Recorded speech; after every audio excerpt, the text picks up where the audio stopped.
Salve o Colégio Santa Maria, parabéns por tantos anos de esplendor da tua nobre história. E aí pessoal, estamos aqui para mais uma videoaula, dessa vez para vocês aí no 6º ano, tá bom? A gente vai estar falando sobre a história da metalurgia, tá bom?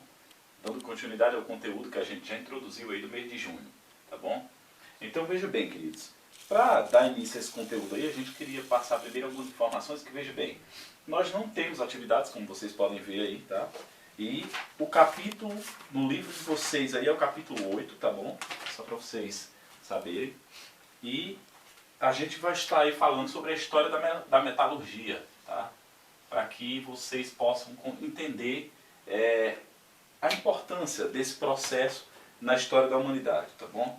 Veja bem, queridos, como diz aqui, há mais de 2 milhões de anos, achados arqueológicos mostram que nossos ancestrais utilizavam utensílios de pedra como ferramenta. Era chamada a Idade da Pedra. Nesse período, as ferramentas que usavam para caçar, às vezes para cortar a carne dos animais caçados, para cozinhar, enfim, eram todos utensílios feitos à base de pedra, tá bom? Então, assim, não tinha muito... Eles usavam uma pedra para lascar a outra, tá bom? Tirar farpas, e aquelas farpas eram cortantes. Então, assim, eles usavam como ferramentas, tá bom? Depois eles perceberam que ao polir essas pedras, eles conseguiam ferramentas mais precisas. E aí iniciou-se, saímos do período da pedra lascada e entramos aí no período da pedra polida, que eles lixavam para amolar suas ferramentas. Veja bem, outros achados indicam que há alguns milênios já havia extração de metais das rochas pelo fogo de minério. Veja bem, nessa época aí, o ser humano começou, milênios depois, começou a descobrir que, uma vez aquecida, algumas pedras mudavam o seu estado, tá bom? E ficava como que lava vulcânica, semilíquido, tá? E que desse processo resultava materiais, era possível se isolar alguns materiais que davam origem ao metal. É claro que eles não sabiam exatamente que era metal, mas sabiam que era um material extremamente resistente. Tá? Então começou a se descobrir o uso dos minérios aí, dos metais, melhor dizendo. Pode ter ocorrido por descoberta ocidental, tá? Quando minérios de alguns metais foram colocados em fogueiras. Tipo, alguns acham que, por exemplo, foi descoberto nessa época o uso dos metais, tá bom? Porque em algumas fogueiras foram encontrados objetos feitos com metal, já naquela época. A pista sobre o uso de fornos de cerâmicas na Pérsia, na região onde hoje é o Irã, desde 6.000 anos antes de Cristo. Quer dizer, essa daqui é uma das datas as mais antigas, relacionado ao uso do ferro, tá? A descoberta do ferro. E lá eles já começaram a descobrir técnicas de trabalhar o ferro e moldá-lo, tá bom? Dar formas. É claro que nessa época o ferro era usado geralmente para confeccionar armas para caçar, tá bom? Os historiadores consideram que o início da metalurgia ocorreu no Oriente Médio, na Idade do Bronze, por exemplo. Começou por volta de 3.500 anos antes de Cristo. E os sumérios descobriam o minério do cobre e do estanho, que uma vez aquecido produzia a liga resistente. Foi a primeira vez que se teve registros da descoberta de ligas metálicas. Aí você talvez pergunte assim, mas o que são ligas metálicas exatamente? Veja bem, a liga metálica é quando se mistura metais diferentes, tá?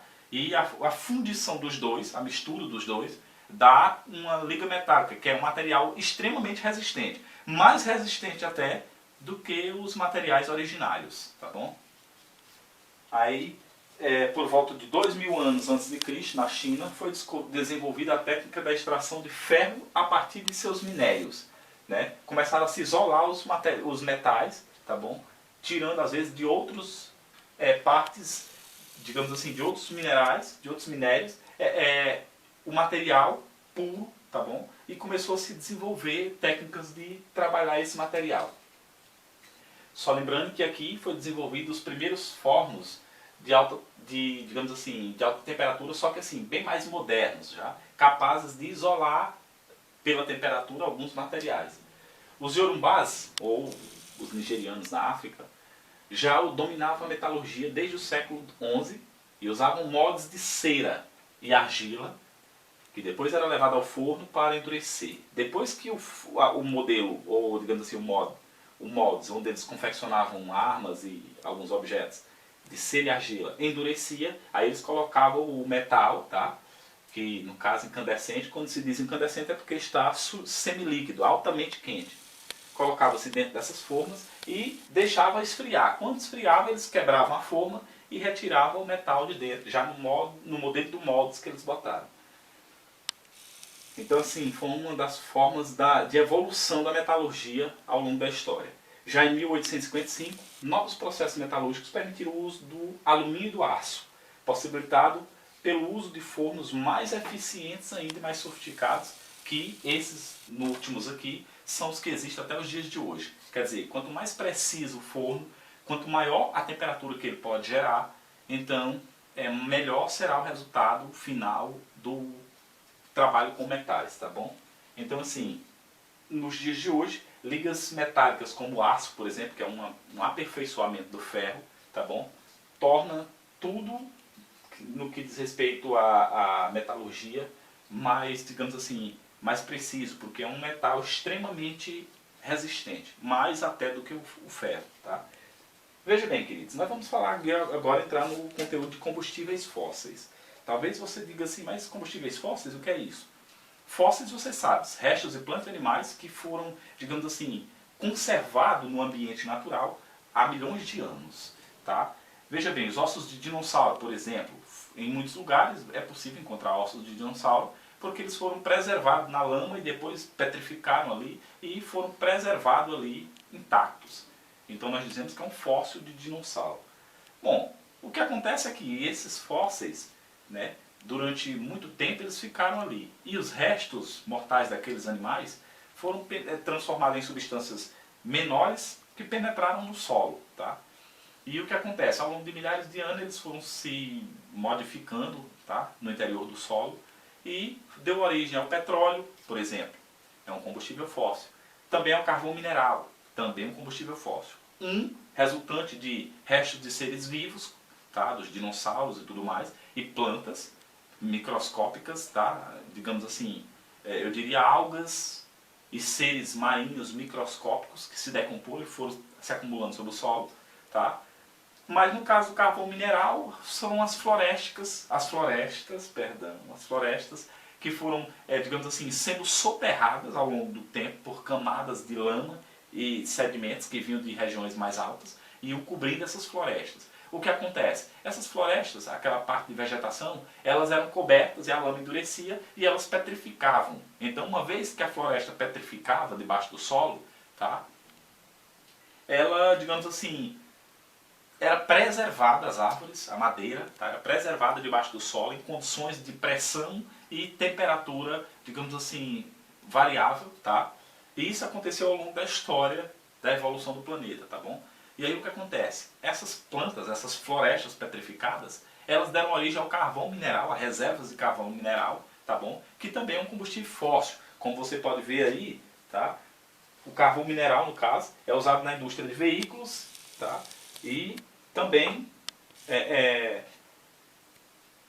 usado para inúmeras outras coisas. Por exemplo, em indústria, tá? Na queima nos fornos de alta temperatura, geralmente se usa o carvão mineral. Enfim, alguns processos industriais. Tem peças nos equipamentos, desde o computador até a televisão, que é feito com carvão mineral, tá bom? Então, assim, hoje em dia também o carvão mineral é muito usado nos filtros de água. Por quê? Porque ele tem propriedades que são benéficas, tá?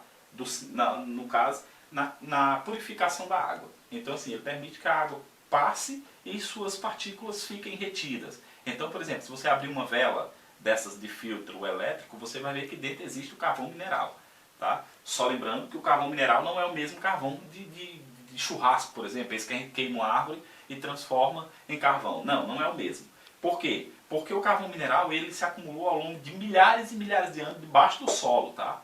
Em profundidades muito grandes, sofrendo pressão, tá? do peso das outras camadas de sedimento que foram se acumulando, do solo, tá? Empurrando ele para baixo e comprimindo ele, e também de temperatura, porque ao longo da história o planeta Terra passou por várias eras do gelo e aquecimento global. Eras do gelo e aquecimento global seguidas, tá? Então assim, há muito tempo atrás, a temperatura no planeta ela era variável. Então naquelas condições, muitos desses, digamos assim, recursos minerais no planeta se formaram naquela época. Por exemplo, diamante, por exemplo, só se formou naquela época. Por exemplo, o petróleo, o carvão mineral, esses materiais, eles se formaram no planeta nessas condições, pressão e temperatura extrema no planeta, tá bom? É claro que depois que a camada de ozônio se formou no entorno do planeta, a temperatura do planeta, segundo a ciência, se estabilizou mais ou menos, tá? Em alguns lugares você sabe que ainda continua sendo extremamente frio, enquanto outros extremamente quente, tá? Por exemplo, o deserto. O deserto é uma prova disso. O deserto à noite é extremamente frio, abaixo de zero, todavia durante o dia é temperaturas acima de 40 graus. Então você percebe aí que há lugares ainda no planeta que preservam aquelas condições. Mas assim, ainda assim é uma coisa precisa. Por quê? Porque isso acontece todos os dias. Então ela não é variável. Tipo, no deserto não tem um dia de sol inteiro e um dia só de frio extremo. Não. Lá a temperatura é a mesma sempre. Agora, ela fica variando. Mas, mesmo aí, a temperatura ela é exata. Ela não é, tipo assim, ela não sofre grandes variações. Então, assim, hoje em dia, esses materiais dificilmente se formam, tá? Eles, por exemplo, o carvão mineral, para ele ser produzido a partir de agora, seria praticamente que impossível, tá? Por quê? Por causa das condições de temperatura. É claro que pode ser produzido artificialmente, mas ainda não é a mesma coisa que o carvão mineral, digamos assim, verdadeiro, pela decomposição desses restos das florestais ao longo de milhares de anos, tá bom? Por quê? Porque eles têm propriedades que não existem no carvão normal, feito à base da madeira, hoje em dia, da queima da madeira. Já no caso do petróleo, o processo foi o mesmo, só que no caso do petróleo, foram com algas marinhas e corpos de seres microscópicos marinhos, tá? E também visíveis a olho nu, mas bem pequenos, que se foram morrendo no fundo dos oceanos, e o relevo do solo dos oceanos foram sendo cobertos também por camadas de sedimentos, e isso acontece ainda hoje, tá? Os sedimentos sendo levados para dentro, formando camadas sobre os oceanos, no fundo do oceano. Bom, as camadas externas do fundo do oceano também foram sofrendo pressão das camadas superiores, tá? E sendo compactado. E aí, pela grande humosidade, formou-se o petróleo, tá? Também um combustível fóssil, tá? Só lembrando que também é restos de seres vivos, no caso restos de dinossauros, de seres que viveram antes deles, e também os que viveram depois, mas que foram sendo extintos e foram sendo petrificados no solo e foram se decompondo e foi dando origem a esses materiais, tá bom? Um de forma vegetal, outro pela decomposição de restos vegetais e também animal, no caso o petróleo. Então assim, queridos, o que eu tinha para passar para vocês era mais ou menos isso, eu espero que vocês tenham compreendido, tá bom? Esses dois materiais aí são exemplos de combustíveis fósseis, tá? E que são, hoje, digamos assim, grande riqueza no nosso país, tá bom? Então assim, eu espero que vocês tenham compreendido, que não tenha ficado nenhuma dúvida. Então, na próxima aula, a gente dá continuidade a esse conteúdo, falando aí sobre os recursos naturais renováveis e os que não são renováveis, tá bom? Um abraço para vocês e até a próxima videoaula.